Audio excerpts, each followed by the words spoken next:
Racing to head off a potentially catastrophic railway shutdown that could come as early as Friday, U.S. Labor Secretary Marty Walsh hosted representatives from both railroads and freight train worker unions in Washington Wednesday, searching for common ground.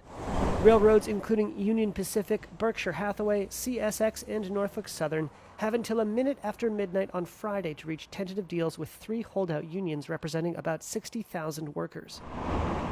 President Joe Biden's administration said it was making contingency plans over fears the labor strife could snarl deliveries of critical goods. We're going to be very honest. A shutdown would have a tremendous impact. Here's White House Press Secretary Karine Jean-Pierre. The shutdown is not acceptable. That is not something that we want. It risks harming families. It risks harming businesses and whole communities.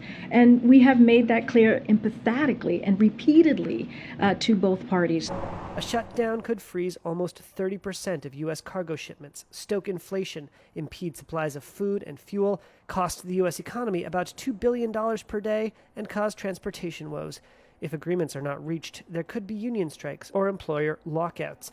But the railroads and unions could also agree to stay at the bargaining table, or the Democratic-led U.S. Congress could intervene by extending talks or establishing settlement terms. The Biden administration's push comes as food, energy, automotive, and retail groups implore Congress to intervene.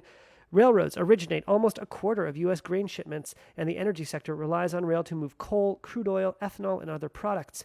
Another concern is transporting hazardous materials. Some fear dangerous cargo could be left stranded in unsafe locations if rail traffic is halted. Unions in the current talks have been offered significant pay increases, but they are grappling with railroad operators over working conditions that they have said worsened after the industry slashed its workforce by almost 30% over the past 6 years. The stakes are high for Biden, who has vowed to rein in soaring consumer costs ahead of November elections that will determine whether his fellow Democrats maintain control of Congress.